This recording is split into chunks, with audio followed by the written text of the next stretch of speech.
Welcome to Uncomfortable, conversations about culture and Christianity. My name is Eric, and today I'm joined by Jess. Hi, friends.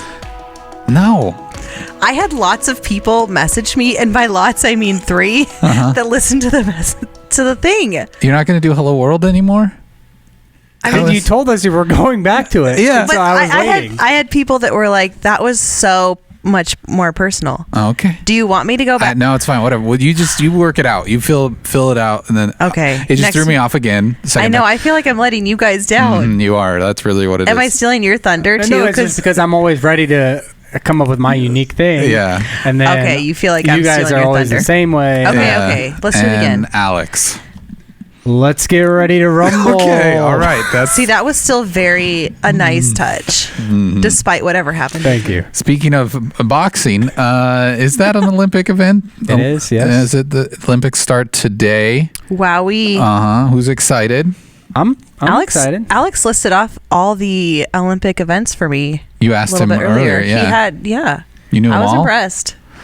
All right. Well, what are you most excited to watch, Alex, of all of the Olympics? Oh man, Is the Dream Do Team tell. coming? Most Dream excited Team coming back? to watch. Well, there's only one Dream Team. That was 1992, and then there's the Redeem Team. Oh, okay. Oh, here he goes. I'm interested in watching basketball just because they had some stumbles in the games before, losing to Nigeria, and then they also lost to Australia, which was just unprecedented. So I'm excited to see how that team comes together. I'm always a swim guy. Just swimming, it's just so fascinating to watch. But also gymnastics, it's just fascinating. What do you guys? Do you enjoy the synchronized swim teams? Or what part of swimming? The synchronized diving? I just feel like you're a synchronized guy. No, I'm more just like probably my favorite to watch. Do tell. Michael Phelps. Well, he was fun, but I like relays. I like watching swim relays just because there's that team kind of aspect to it, and then like where you put each person. But nothing's ever going to top. I mean, for those of us that got to watch in like real life, real time, Michael Phelps and the things that he did, there's nothing that's going to top that. But also, I mean, why are we talking? Sorry. There's nothing that will top it. Sorry, but I don't really That's know true. Olympic stuff that much. I mean, I know that they do the sports things, no but fans. No fans will be interesting. I like the. Oh, there's no fans. No fans because of COVID. No Yep, Japan announced it because they were in a state of emergency. So I saw it was getting really hot there too right now, so they're a Yeah. little worried about that. I like the thing where the people have the big stick and then they run. javelin. No, Oh, the I know pole javelin. vaulting. Javelin's pole where you vault. throw Okay. it. The one where they Well, both pole of them vaulting. you have a big stick and you run. Yeah, I one know. of them you let go of it. The other the one you the other hold one on. Sounds you hold on to for your life and fly over that. So Sounds difficult to yeah, that one's get fun. more stick. specific next time. Sorry, I don't know. Big stick you don't let go. Yeah, That's the it's one gotta I be like. hard. Yeah, I like it when it flies over the pole thing. There's the other one where they have the ball. What's the heavy Shot put. Shot put. Yeah, it's like just a giant metal. Is it metal? What's it made I out don't know. of? I have never thrown If anyone knows, throw that in the comments. lead, I feel like lead. Lead? It's probably the point? Who it's probably made that? evolved Is over that like time. like an old Roman Colosseum game or I something think like that? I think javelin, shot put were some of the original like Olympic games as well Yeah. as wrestling. So Jess is looking it up right now. This is just live. live reporting here, investigation.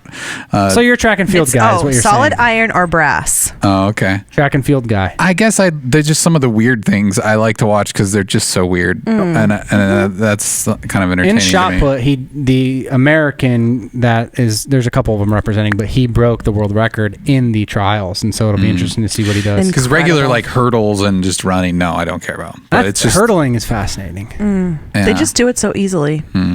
So which sport, if you had to be if you were an Olympian, which one would you do? I think that I would love to like lift a lot of heavy weight.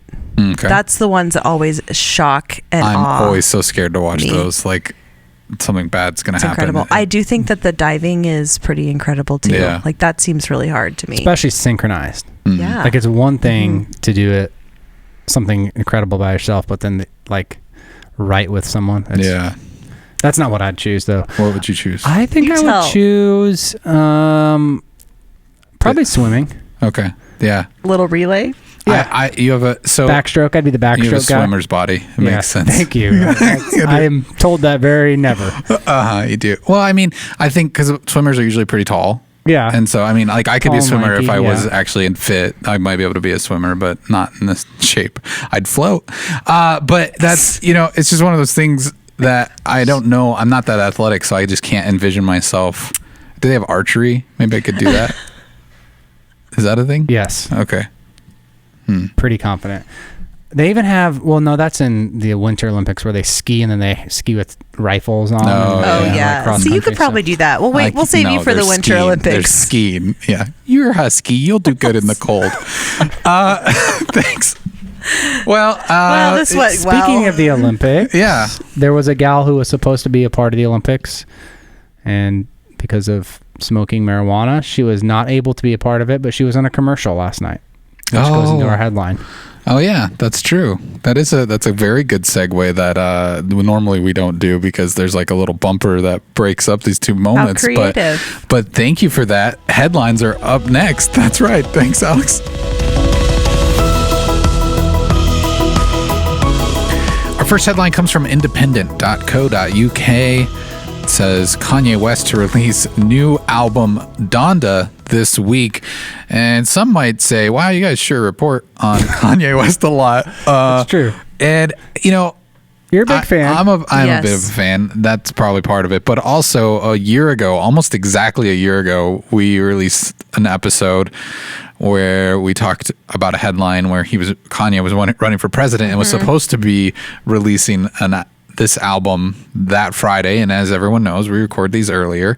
And so we just kind of talked like we were listening and like, oh yeah, we're going to be listening to this album right now. And then it didn't come out.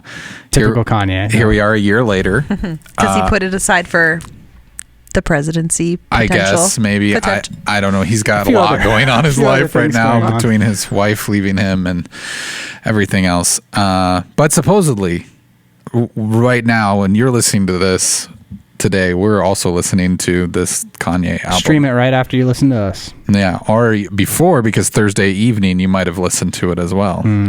They're doing and that was was it Game 6 last night when this commercial aired? It was Game 6 of the NBA championship. Which that commercial was just kind of a weird collection of things happening. It was a Beats commercial. Apple owns Beats now. They had an Olympian who was kicked out, or how did that work out? Disqualified. So she won the trial 50, I think the 50 meter and the 100 maybe. 100 meter, but then she tested positive for marijuana, and so the IOC International. I'm not going to act like I know what I mean. Olympic Committee. Sure. Yeah, that makes sense. Is not letting her participate, but yeah, it was her. So she was featured in this wearing the new Beats ear pods. Sha'Carri Richardson, yeah. She's featured in this. And then it's also like advertising the new album because it's saying there's a listening party live streaming Thursday evening. And we're at like a church, right? Yeah. No, I don't know if this one's at a church. Okay. The one in Vegas was at a church. That's right. And that happened earlier in the week. And you can listen into that, and then the album's coming out. It's just a weird thing of like, and the song is Kanye pretty much just repeating, "He's done miracles on me." Like that's the song. So it's like kind of a gospel song. It's just interesting. Yeah, just not that Kanye's done miracles on you, but no. He's saying that God has done miracles on him. Those words. Yeah. So it's just a weird mix, and then it says, there's one part where it just says, "Live your truth." That I'm kind of like, okay, I don't know what to think anymore. All this is just a mixed bag of messaging. But you're a fan, so you're a little committed. Yeah, that's true. Yeah, I did support it. Mention Kanye a couple weeks ago when I was preaching. So I pulled out Jesus Walks, and so yeah, I'm anticipating the album. Yeah, I'm not going to say it was prophetic. Material. Yeah, I'm not saying that. Yeah, that's true. You were a little prophetic though, maybe. So anyways, we'll see. We just have to, it's really, at this point, it's just an obligation to report on any Kanye news. It seems like it has to be legit because Apple's not going to say that they're globally live streaming an event and put a commercial out. I think a lot of times Kanye says it's going to happen and then it doesn't, but it's like he tweeted it. Yeah. But this feels like it feels official. Yeah, they're like Apple's not going to like not have the album and then I can't imagine that. But I just if I'm Apple, this is already recorded and the world's going to think it's live. Yeah. But this baby got recorded. Yeah. On a Wednesday. Well, no, people were buying tickets to this event. You could go. It's in Atlanta on Thursday night, so it's a live event. So wow, are you going? No. Okay. No road trips? Apple's not gold digging. Yeah. All right. One more headline.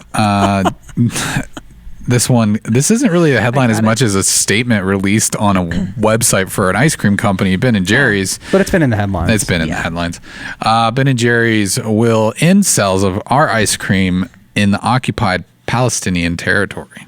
I'll just read it's just short. I can probably read the whole thing. July 19th, 2021 is when this was released. It says, we believe it is inconsistent with our values for Ben & Jerry's ice cream to be sold in the occupied Palestinian territory. We also hear and recognize the concern shared with us by our fans and trusted partners. We have a long-standing partnership with our licensee who manufactures Ben & Jerry's ice cream in Israel and distributes it to the region. We have been working to change this, and so we have informed our licensee that we will not renew the license agreement when it expires at the end of next year. Although Ben & Jerry's will no longer be sold in the OPT, we will stay in Israel through a different arrangement. We will share an update on it as soon as we're ready. So, I mean, if you're not familiar with some of Ben & Jerry's other social, actions, I mean, they've stood for trans rights. They've spoken up about Black Lives Matter. They're very, very, I guess, social issues are a high priority for them. This is one of those where, I mean, if you're not familiar, we're probably not going to get into a history lesson here, but I'm sure you can Google it or look up a YouTube video or something of what an occupied Palestinian territory is in Israel. And there's been conflict happening there, so they're taking this opportunity to make a statement. I mean, I guess it gets people talking about it who maybe normally wouldn't be paying attention to that just because they know Ben & Jerry's. No other thoughts on this? I don't have a lot of thoughts on it because I'm not fully educated on all that's happening in Israel and Palestine. Yeah. So I don't know all the details and nuances of that and I don't know enough to say this is a good decision, this is a bad decision. Yeah, no one want to step in. Yeah, so I haven't had anybody. I just need someone tell me, am I supposed to cancel them or not? Yeah, that's just what I always do. Do you need to tweet about how you're going to boycott their ice cream or how you're going to go buy a bunch? Yeah, that's really what. Buy in bulk or boycott. Yeah, those are the two options it seems like at this point. And so. If I do come up with a decision, I'll update everyone. Please let us know. I just always think it's interesting when a bigger company takes a stand because you don't see it too often. And I agree with you that there's been big issues where they kind of just let their fans, their followers, their consumers know where they stand on issues. And I feel like that's bold. I respect that, which,ever side that they're on, because I feel like at least I know where you stand. And then you can make your decision or not. Yeah, and I think I've fallen somewhere in the middle because it just feels I mean, if they have a history of doing this, so I kind of get it, but it's like I don't necessarily need, Bugle's take on race or something, so it's just these things where sometimes it feels very marketing-y and like people are kind of getting because there's brand alliance or brand allegiance, where it's like, well, I like Honda, so I drive Honda. Does that change my mind if they aren't for Palestine or for Israel? Like what? I don't know. Is it because if we went that granular on everything that we purchased, I don't think you could keep up. Yeah, and it's fascinating. Some different brands, even I was noticing during Pride Month, right? There's some brands that in the U.S. they are just like boistering it. They've changed the logo to a rainbow, all of that. But then in other countries that they operate in and exist in, where like literally it's illegal and they'll kill people for that kind of stuff, they're a little more silent on it. So it's not like this whole global take. So it does seem like this is more of a global take and a more honest kind of approach from this company, at least saying, hey, we're not, this is an American company, and probably where they make, a vast share of their money, but they're keeping in mind the global perspective, which I think is kind of been my problem with some of the larger companies that do seem like they're very much using this as like a publicity stunt, because there's not that integrity to do it, fully. So, which, I mean, Ben & Jerry's was bought by Unilever in the year 2000, which they're kind of, I think they released a statement about this, but they're in the agreement when they bought Ben & Jerry's. They knew what they stood for and that they were going to speak out on social issues, and they made an arrangement that was okay. But then you kind of wonder when that starts to affect the bottom line. Like, I don't know. It's the very real messy. question, though, that I have is, what's your go-to Ben & Jerry's ice cream flavor? Honestly, I can't afford it, so I don't know. Like, it's like it always looks good. It's not that I couldn't buy it. Okay, You've I don't never have $5. had Ben & Jerry's in your I life? have had it, but I don't know enough to like. I know they're clever flavors and all that kind of stuff, but I definitely see them in the frozen section, but I just don't have. You don't look for the sales. Go to the You go to. I look for sales, but even so then, you must it's be like, a whole pint guy. I'm not a huge ice cream guy. Like, just give me a classic cookies and cream, and I'm probably pretty good. There you go. Yeah, I'm looking at their flavors because I honestly haven't bought Ben & Jerry's. This isn't a political state. I just haven't purchased Ben & Jerry's in a very long time. But yeah, I like cookie dough. So if it's got cookie dough in it, I'm probably going to go that direction. But you have an answer, it seems I do. like. Because we don't buy a lot of ice cream, so when we do, I'm not going to mess around. Okay. So what is it? So I think Ben & Jerry's to me is one of the best ice creams. I like fish food. And Eric, you would like Tonight Dough. Okay. What would I like?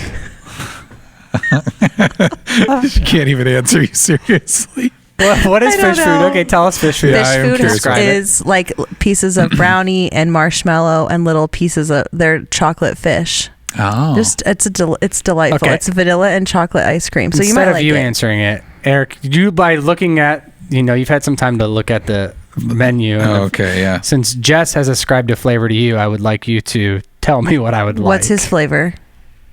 I know I'm putting you on. They don't have a based on the name. They don't have a cookies and cream flavor. Okay, I was trying to look for that, but I don't know. How about Chunky Monkey? Sounds good. Oh, you know what? There's one called Chubby Hubby. Oh, I see tiramisu on there. That looks good. Which one? Okay, now we're just shopping for ice cream at this Okay. point. All right, well, we haven't solved any of the world's problems, but if this gets you to maybe understand the conflict that's happening in Israel and Palestine right now, it's probably good, because I do think that sometimes as Christians, and even you hear sometimes in a political rhetoric that you just need to stand for Israel. Okay, let's not always take things blindly. Let's look into it for ourselves. Let's see what's going on. It's a pretty nuanced, heavy situation there. So it's good to be aware of. But that does it for our ice cream banter, as Jess is still showing Alex different flavors. But up next, we get to sit down with Becky Hancock from the Crisis Intervention Team, and we're going to be talking about police and mental health. All right, today we're joined by Becky Hancock. Your official title is Crisis Intervention Team Coordinator, and we have you here to talk about a lot of different things involving law enforcement, mental health, but before we dive into too much of that, why don't you let our listeners in on who you are, what your title means, what you're doing, maybe a little bit of your history and your past as well. Okay. Well, I'm Becky Hancock with Lutheran Family Services, and I'm the Crisis Team Training Coordinator. Okay. My background is 21 years as a sworn and certified law enforcement officer. Oh, wow. Yes. I've worked several different assignments before my retirement in 2020. So I've done the road patrol, the jail, investigations, warrants, court services, school resource officer, DARE instructor, state of Nebraska new police officer instructor. Should we be worried right now? You probably know a lot more about us than we know. Alex is sweating. I'm like, oh no, how much does she know about me? She looked you up before this. Yeah. It's right here. It's probably true. Too. If you pay her enough, then it'll all come out. So. That's fascinating, though. So thanks. Yeah. So you've had a lot of experience on all sides of law enforcement, and now this new position that you have. Maybe tell us a little bit about that and what it means, what you're doing, why you're passionate about it. So, crisis intervention team training is a community initiative that's ran by International CIT, Crisis Intervention Training, and it's basically mental health training. One of the things that I did as a law enforcement officer was I taught the mental health portion to new officers, and then I did any continuing education hours for officers in mental health. I am a CIT certified officer. It's actually a certification for officers. And I had volunteered with the group to come in and evaluate and help them certify new officers. And then the position opened up for a full-time CIT coordinator. And I was a shoo-in. There you go. So I am fascinated by mental health. Just everything that surrounds mental health and the stigma and how do we stay healthy and, what makes people tick. It's just kind of all part of that interest for me. And I really realized that as an officer that I didn't know enough when I was serving as a school resource officer. So I had this adorable young teenage cheerleader that came into my office one day. She's bebopping in, and she's got good grades and she's popular and she seems like she's got everything going together, but she's kind of got a bad boy boyfriend. And she's like, "Hey, I need to talk to you," and she shuts the door. I'm like, "Oh, okay, cool. What's up?" And she's like, "I'm pregnant." And I'm like, "Oh dear." Okay. And I'm like, "So what are we going to do?" And she said, "I need you to help me tell my parents that I'm pregnant." And I'm like, "Oh, I got you. I've got you. I can handle this." I was a teenage pregnancy. I was 19, but still unmarried and pregnant. And I was like, piece of cake. I've got you. So go in, tell the principal we need to call a meeting with the parents. We're going to tell them that their adorable daughter is pregnant. And that's exactly what we do. After school, we meet with the parents. And it was terrible. It was absolutely awful. Her being pregnant was honestly just the tip of the family crisis that was going on that I never saw on her surface. Yeah. So mom and dad were going through a divorce. Mom was trying to move out of state. Dad was unemployed and had addiction issues. And when they found out that their, oldest, perfect child was pregnant with, bad boy boyfriend, I thought that chairs were going to go flying in the conference room. And I was like, "Oh, I gotta go. I just got a call on my radio. Bye," and I was like, I made that situation worse. What a failure is that? As police officers, we want to help people. Yeah. And I thought, well, I can break the news to them. And all I did was stir the pot and stoke the fire.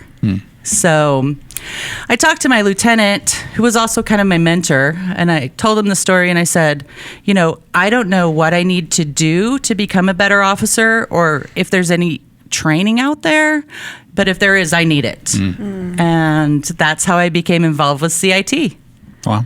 Yeah. Awesome. That's fascinating. All right. Well, let's talk a little bit more about CIT then. Yeah. Maybe if you want to explain What is it? So, for someone who's never heard of that. Right. A lot of people haven't heard of CIT. And what it is basically is it is a specialist model of training for public safety or criminal justice professionals, first responders. So it's a community initiative.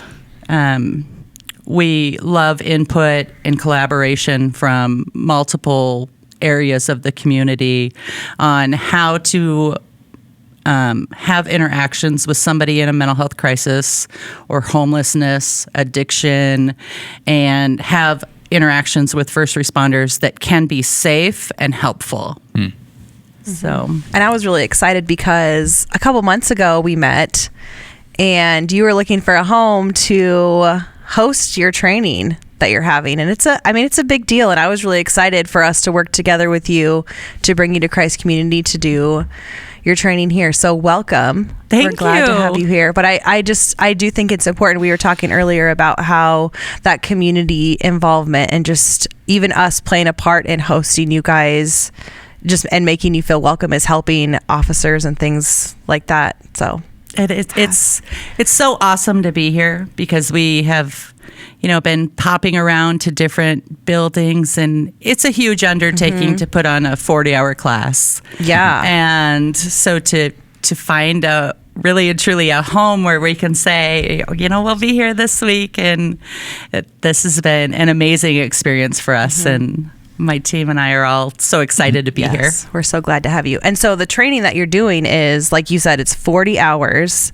And the goal is, was it 20% to train 20% of our law enforcement? Or what was the numbers for our goals for that? Right. So officers actually have to apply to become CIT officers, and they're screened to become CIT officers. So you have to be a certain... Yeah, it's a specialty model. No doubt. Just like not all officers can be accident investigators, some people don't have the math. We feel the same way that not everybody has the personality and the, empathy capability to become a CIT officer. So basically the goal is to find 20% of the officers in any given department and certify them with CIT. And that way, when officers are 24 hours a day, 7 days a week, 365 days a year. In theory, with a 20% CIT certification, there's always an officer on duty who's CIT certified. So that's where we come up with our 20% number. That's amazing. And is this something that you have brought to Omaha, or has something like this ever been around before? I hadn't heard of it until, I would say, this year, maybe in 2020, in the news and things like that. Right. So naturally, with our current climate and all the social and civil unrest that we've had, mental health issues and the pandemic have really become in the forefront. But actually, Heartland CIT has been around since 2006. Oh, that's awesome. And we've trained over 1,200 officers throughout the state of Nebraska, Iowa, and South Dakota. So for you, you shared the experience at the school saying, hey, I need this training. So, and now you're working for the organization. So what are the things that you were able to get trained in that made you, and that you obviously train other officers in, that made you go from, okay, crap, that's a sucky situation, to like, okay, now I feel ready to do it. So what kind of things go into that training to prepare you? Obviously you're a believer in the system. So what does that look like? Right. So we give a basic overview of mental health just so that everybody kind of starts with a baseline knowledge. And, we go over trauma. We talk about mental health issues in adolescents and in older adults. We talk about the intersection of mental health and race and culture and the cultural differences that officers incur. We have impact panels. We have a whole lot of impact panels, which really help with the empathy portion. So we bring in people who have lived experience with mental health and substance use issues, who are in recovery, and they tell their story, and the officers can ask questions. We talk about preventing suicide. It's really, like I basically say, it's kind of like a master level class for an officer in the mental health field. Wow. So are there different types of scenarios or role playing or things like that involved with this? There is. We do 8 hours of scenario and role playing. Wow. On Thursday and Friday.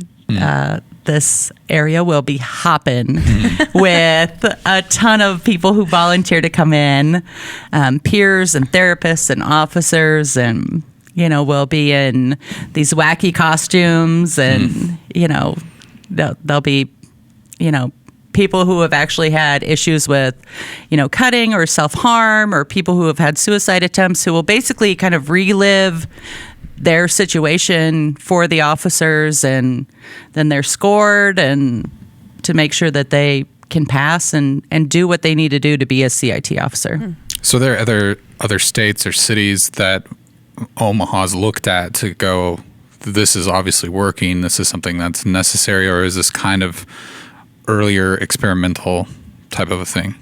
So in 1988, CIT, the star was born. Memphis, Tennessee had a man who was shot and killed by police officers who was in a mental health crisis.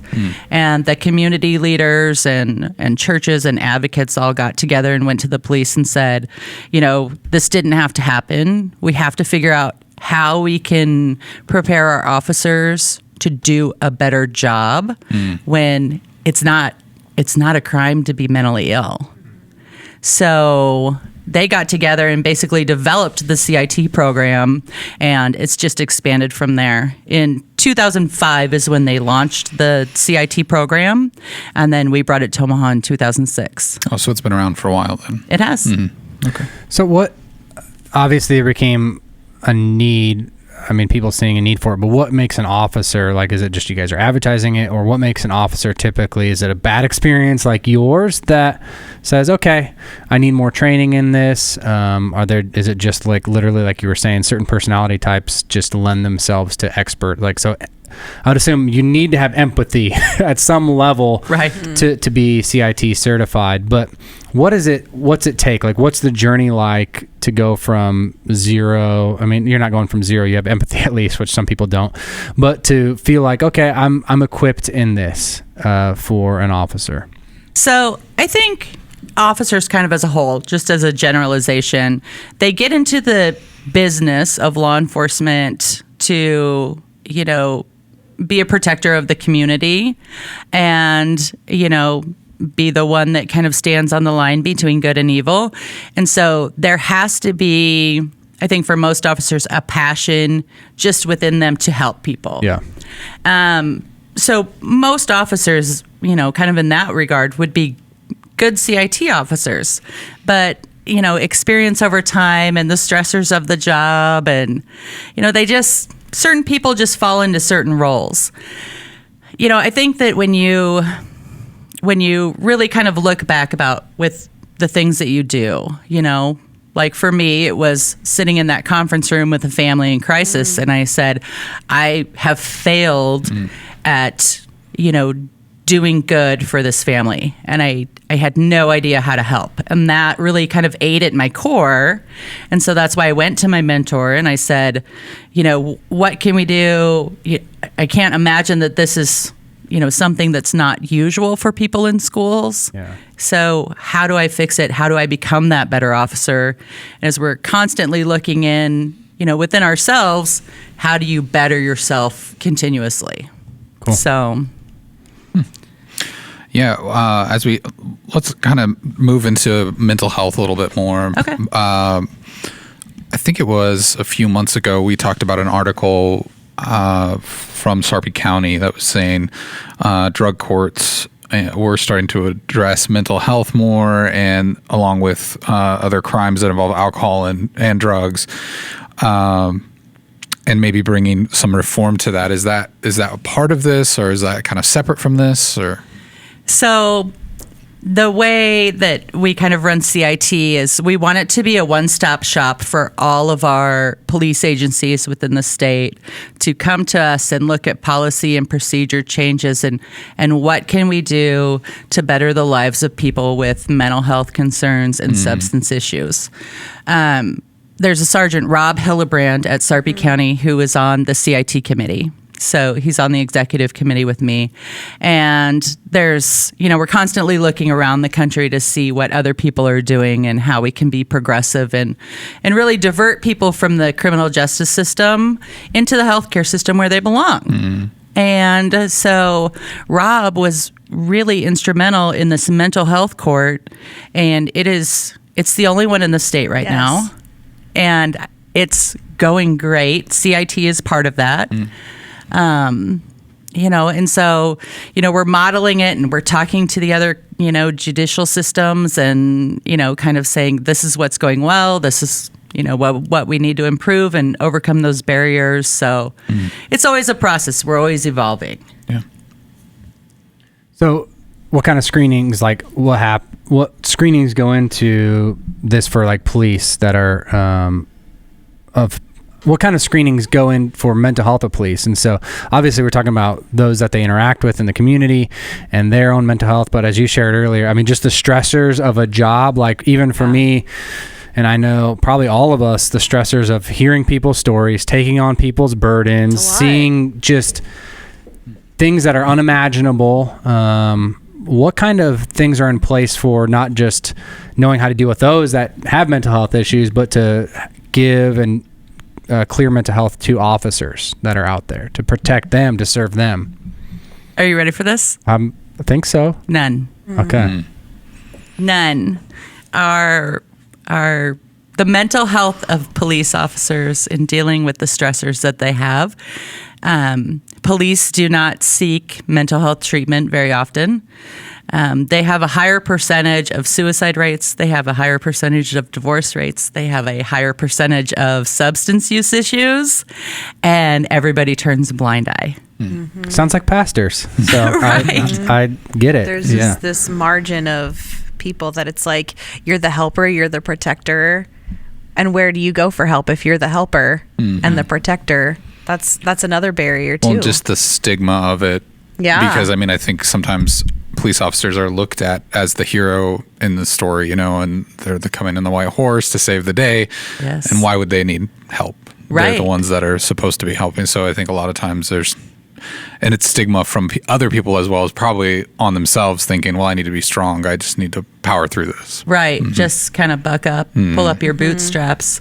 And there's a fear within the law enforcement community that if you seek mental health treatment or therapy and you're diagnosed, are they going to take your gun away? Are you not going to be able to do your job anymore because you're not mentally competent? And then what? Then you have no value, you have no worth. Your identity. Yeah. I mean, we've seen that with even people I've worked with in ministry that have made poor choices, and they're always like, hey, if you're struggling with something, you've got the freedom to come talk to us. But there is that fear, if I come clean about this thing, then what? Then am I losing my job? And if I lose my job, my profession, then do I lose my family? It's just that snowball. Right. The snowball. So how do we?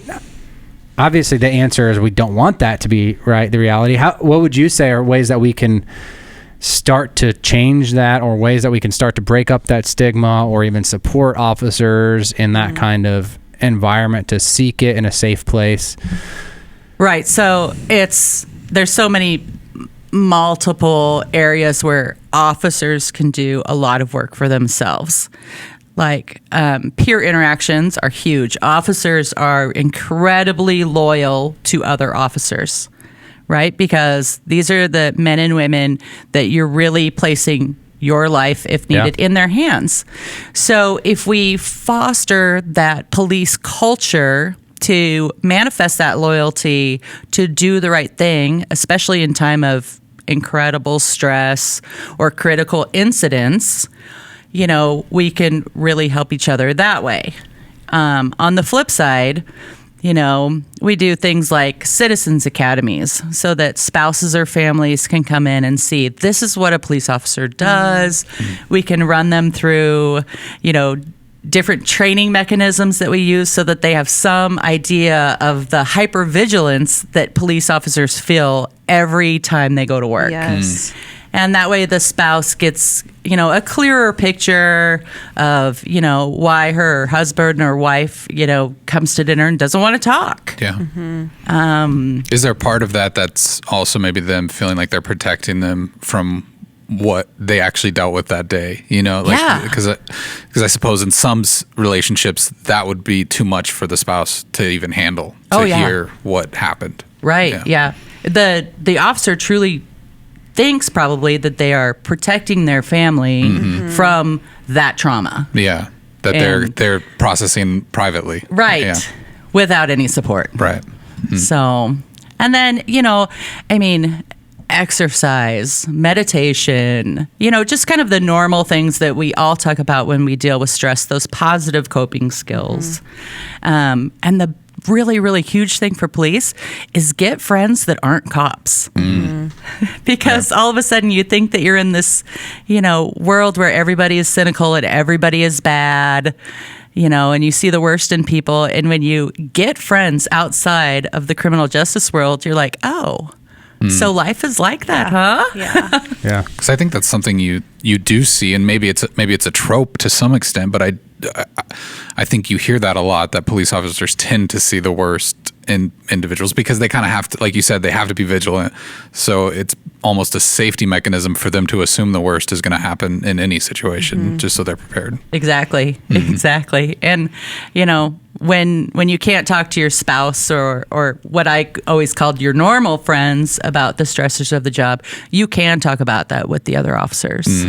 And so, you just continue, again, that snowball effect where nothing is ever really cured or fixed or, lightened off your shoulders. And it's got to be one of those jobs too where I think there's certain jobs where you can punch in, punch out, and it's over. Like working as a pastor, yes, there's some of that reality, but also there's not. Like I can get a call anytime. I could have to do a funeral this week. Whatever. And even for them, there's probably this inability mentally, which is probably not great for your mental health, to ever be able to check out, to be at a wedding or in a church service or any kind of place where crazy things could happen, to not feel like I'm on, I'm watching, that person looks kind of sketchy. I'm watching them, and so there's probably just that stress of even where you're supposed to be de-stressing, you can't, because it's just impossible to leave fully that engagement. So here's kind of a cool story. I was going into Walmart the other day with my son. Now, I've been removed from law enforcement for 1.5 years since my retirement. And I was in there with my 13-year-old son. And I saw a man outside near his truck, and he was pacing and, just his behavior wasn't normal.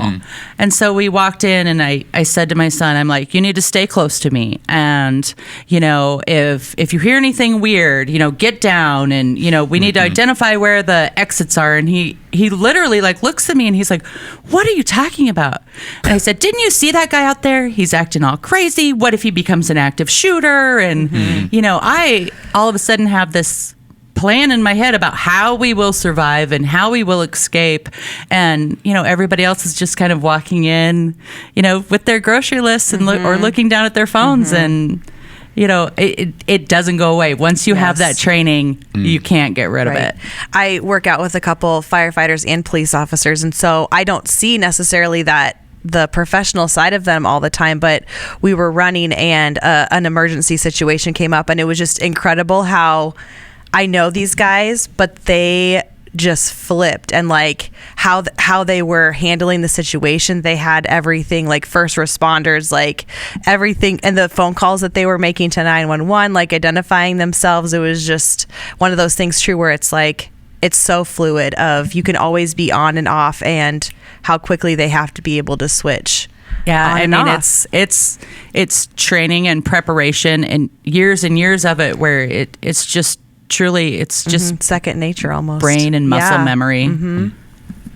Well, and with some of that, with the mental health issues, I mean, I suppose there is more of a dark side to that as we talk about the police violence that we have seen, use of excessive violence in situations where it's unnecessary.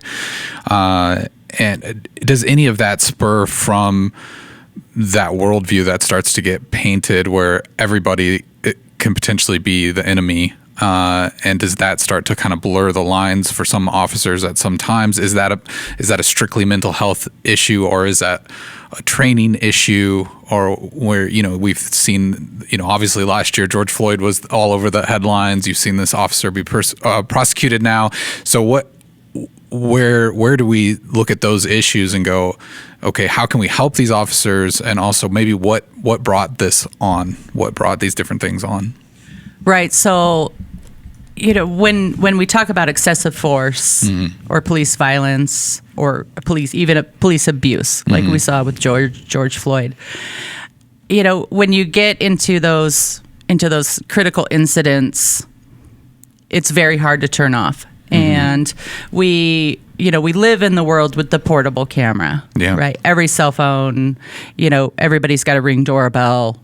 Every business has a security camera where we constantly are being recorded. And so,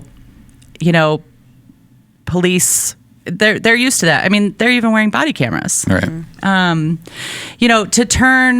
To turn off those hypervigilant moments and, that incredible stress. If you think back to when you were a kid, if you had siblings and your mom was like, you and your brother are in so much trouble because, you did this, and this. And you're like, but Mom, it was all Johnny. It wasn't me. People really want to tell their story about why they're having contact with officers. And really and truly, officers are pretty black and white, right? You broke the law. I don't really care about your story. This is it. So it's really a matter of training. We have got to go back and say to officers, you need to slow down a little bit. Not everybody is bad. You're not always in an incredible risky situation, and let people tell their stories. Give them that opportunity. And you'd be amazed at the de-escalation that happens just with that. Why am I being arrested? Well, instead of saying, what do you mean you don't know why you're being arrested, and slamming the door in their face, say, well, you're being arrested because, you punched your significant other in the stomach. Yeah. That's why you're being arrested. And that de-escalation just from the communication aspect is huge. So you mentioned we live in a world where everything's filmed, and I think some of the coined phrases over the last few years is that, this police violence didn't just start all of a sudden, it's just being filmed now. And that's where, we're leading into some more accountability.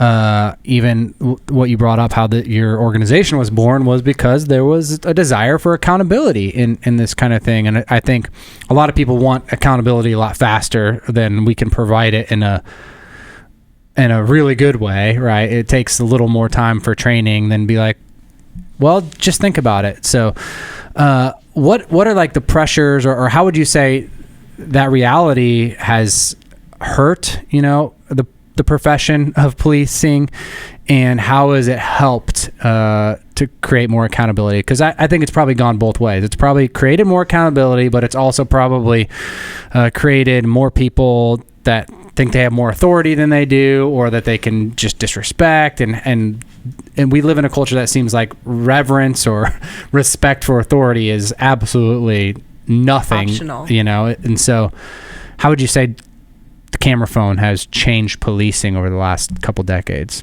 So I'll kind of address it more of really in like a smartphone sense. Yeah.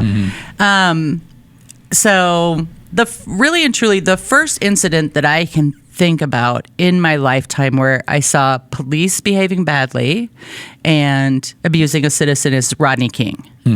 And then you think about, the civil unrest that came with that, and, things that happened and didn't happen. Our society, has really kind of turned a blind eye to poor police behavior when it happens. And I think that now our citizens can say, well, I have a camera phone, and every single time I have an interaction with a police officer, it's going to be recorded, because we have been tolerant with bad behavior. And it makes sense, right? And that's okay. It really is.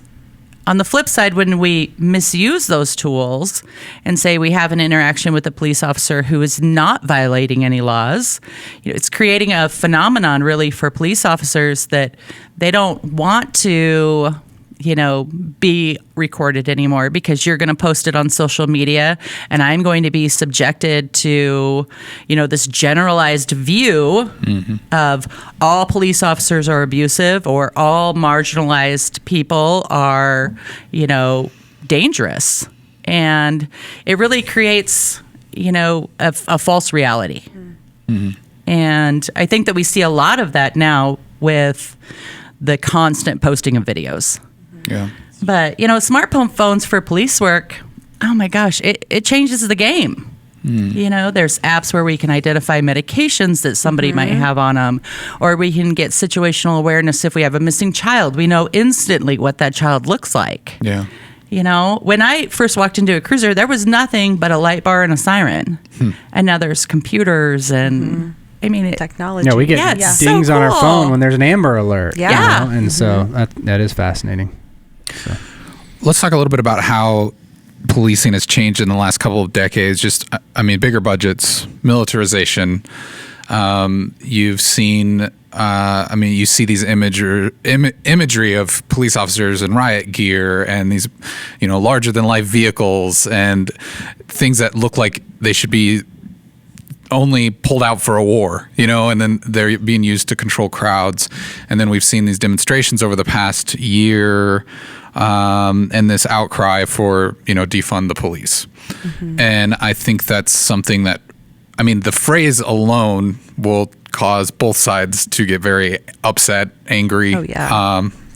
And I don't know that there's a full understanding of it. To some people, they hear the term defund the police, they think, oh, what are you going to do? There's no cops. That's a bad idea. Right. Or other people are like, yeah, let's abolish the police. That's what that means. And that's a good thing, So you have these two very dramatic sides coming from it. When you hear that term, what does that mean to you? What does it mean to your, fellow officers? What's the sentiment behind that?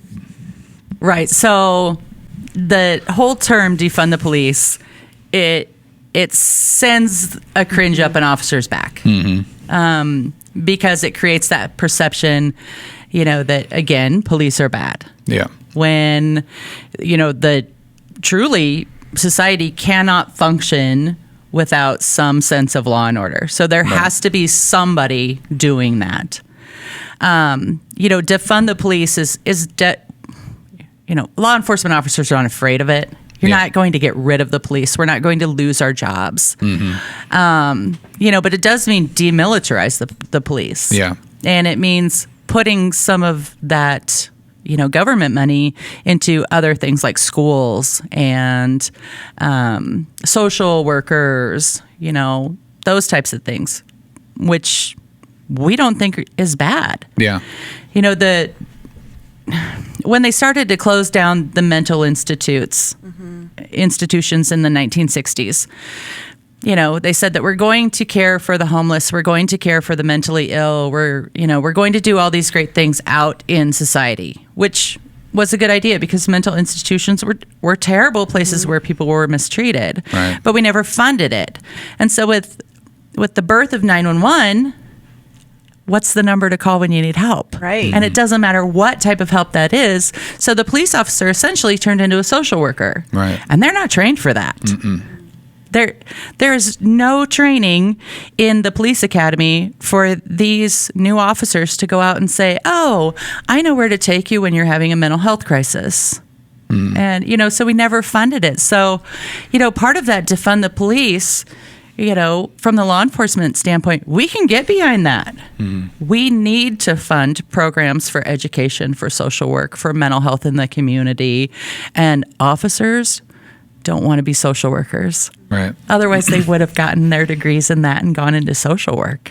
But and is there an argument to be made that not every situation needs to have an armed individual there to de-escalate it? Like, is that totally something fair. that's a touchy subject as well, because things can turn, or Right. whatever? So, when we have this constant conversation, because in the Omaha area, we have mobile crisis response, and we also have co-responders that go out with our officers. So there are some, addresses or some people who are flagged in the criminal justice system as potentially dangerous. And they may be dangerous to a police officer because they just don't like cops, or they've had bad experiences with cops. Yeah. And somebody in uniform, raises the intensity of that no matter what. But that doesn't mean that a peer support specialist or a therapist, that they would be dangerous to them. So, there's going to be a lot of just doing it and figuring it out as we go. Because we don't know. We've never done this as a culture. Yeah. And is there a place for response that police officers don't need to be? 100%. Do we know what that looks like? Not at all yet. Do you get the sense that that you said they're willing to, this sounds like a good thing in a lot of ways, but I mean, is that something that, is it threatening though to, an officer who's maybe new to his career and he's like, well, no, don't take this away from me. Like or because like you said, they're not trained for these sorts of things. They're not prepared sometimes to go into these situations, and they don't even want to. But that's just kind of getting thrusted upon them in spite of it. Right. So at the CIT class that we had previous to this one, we trained a bunch of 1 week out of the academy recruits. And so they have absolutely no street experience. They have no idea what it's like to be a cop. They've just done the book work, basically. And one of the guys, he said, well, I don't understand how this is my problem. And I'm like, well, you've kind of hit the nail on the head. You're right.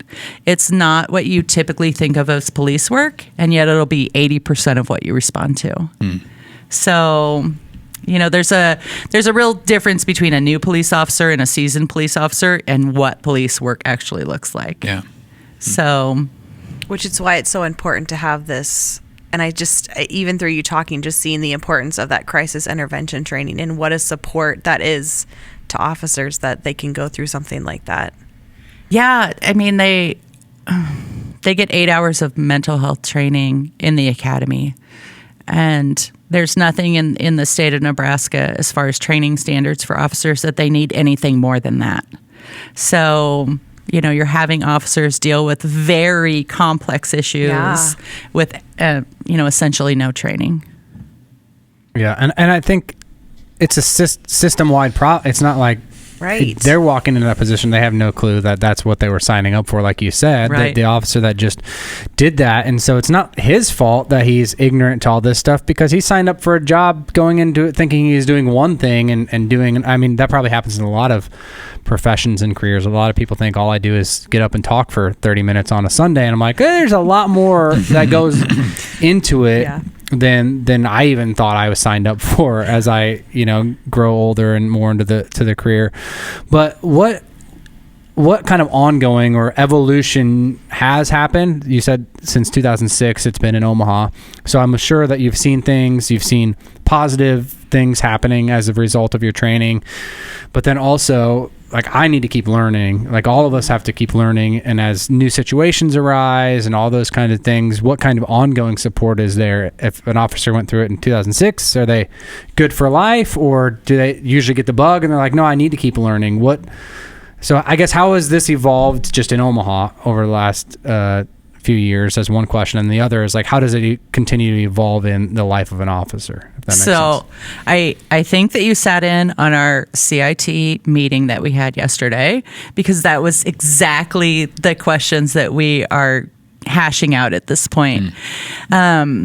With our CIT program, there's obviously, brand recognition and, integrity of a program that we always want to make sure that we're doing. And so we're looking at recertification with international CIT, and we're talking about, these officers who received training in 2006, and now it's 2021.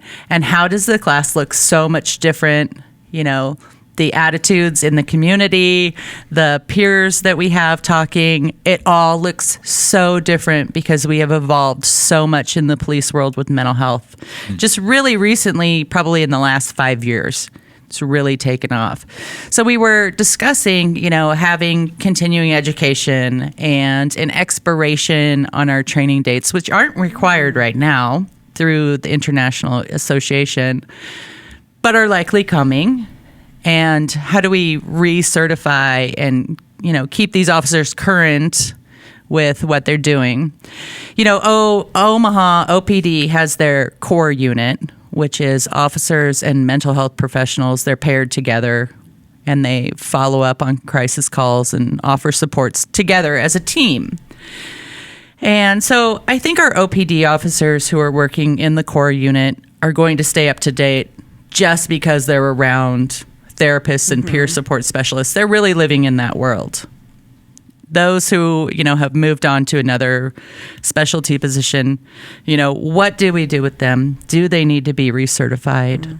How can we give them the most current and accurate information? And so those are all things that we're working on this week as we meet as a committee.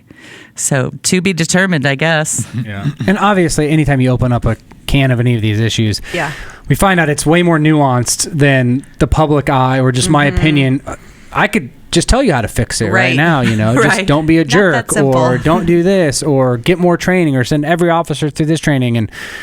And it's just, like you said, even knowing historically, like going back to the 60s when we closed mental health institutions and how we didn't start caring for those people and how they ended up in 911. Like even me hearing that, it's like, oh yeah, okay, that makes sense. That even in me starts to build more empathy and understanding for, the misses, and it's not the officer's fault, but it's society. All of us have failed at this in some kind of way. So that's good. We've let those, we have let, people just fall through the cracks.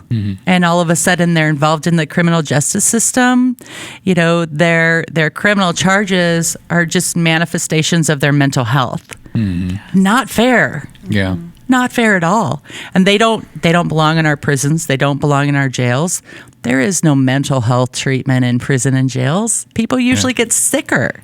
Yeah, they're not prepared to help them at all. We have to take care of these people better in the community and stop criminalizing mental health. And then you get into class issues, which just create a whole another world of things where people are able, that had the exact same charges against them, are able to, because of their position or wealth or ability to hire a lawyer, are able to, and I think it's good to have their, whatever they did, records expunged and things like that if they've gone through certain trainings and things like that, which is good. But they have the ability and the affluence to do that. And then you've got someone else that's gone through the same stuff and wants to go to these classes and wants to get help and wants to seek counseling.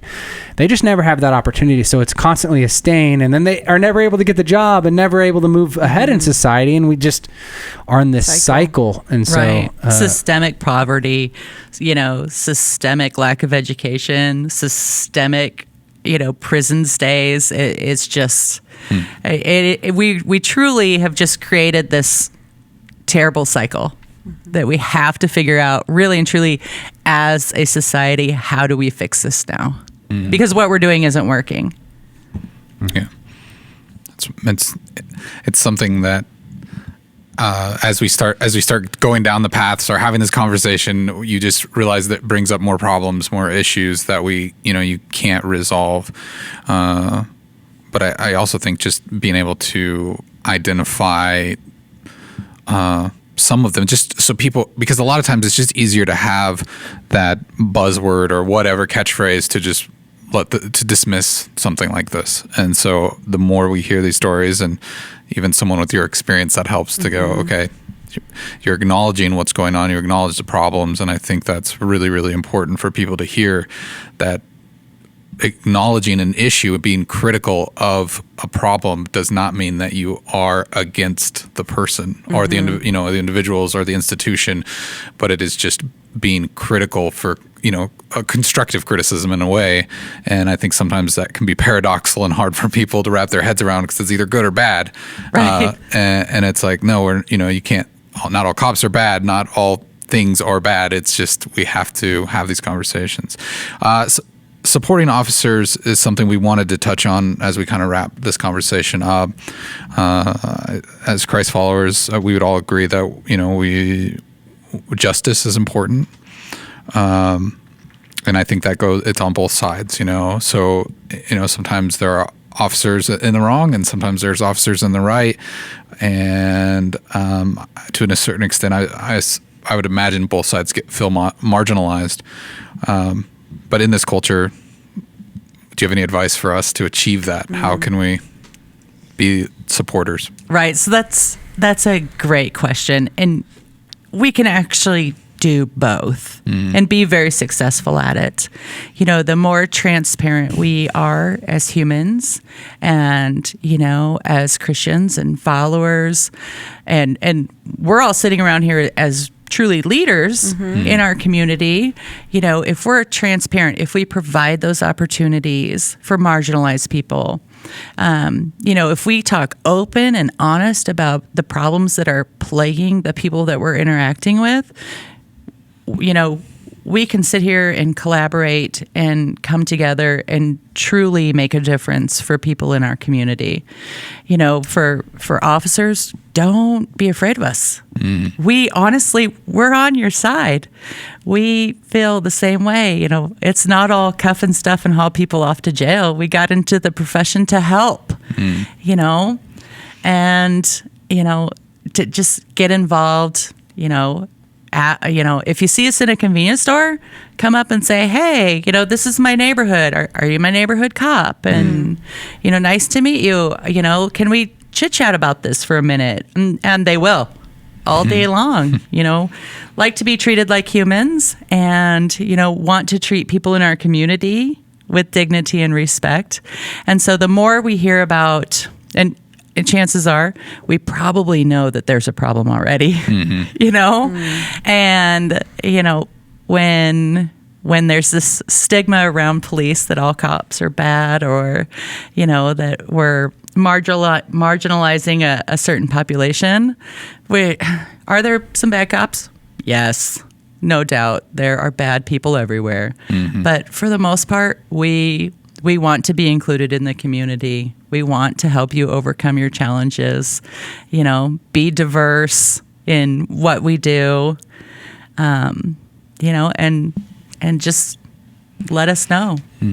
Yeah. And we'll let you guys know too.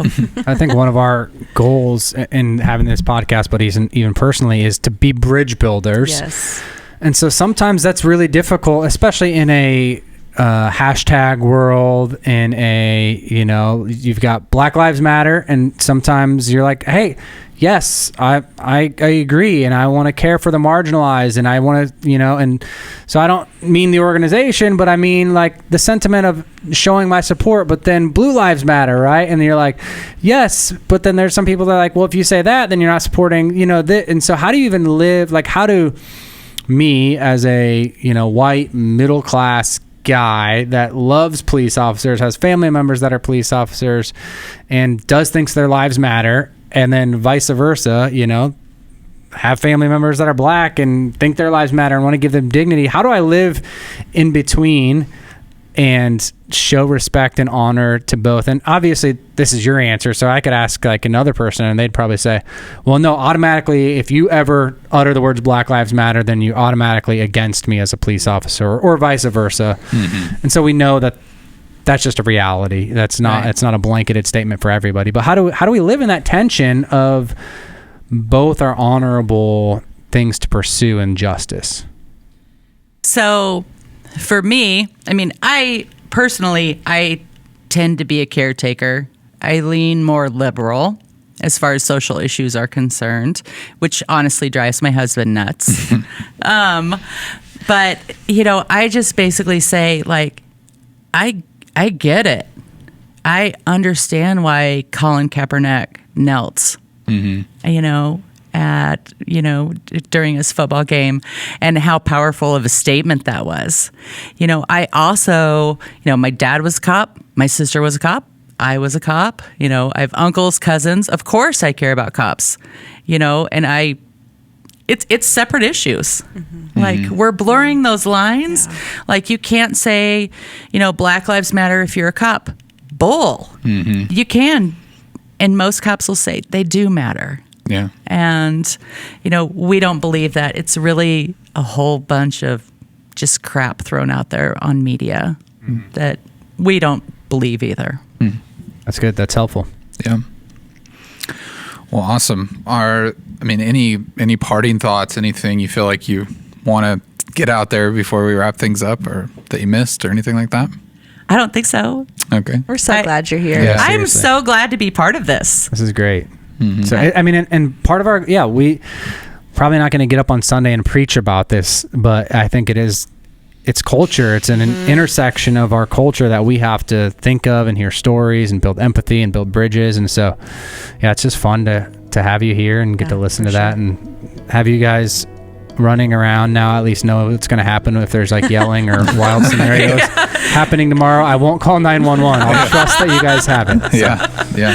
Yes, we've got it. Don't worry. Good. All right. Well, Becky, thank you so much for your time and your wisdom and bestowing that on us today and having this conversation. We really appreciate it. Thanks for having me. Yeah, it's been great. And if you have any questions or concerns you'd like to reach out to us, you can do that on social media at CCC Omaha, or you can send us an email to podcast@cccomaha.org. We'd love to hear from you. Until then, we'll talk to you later.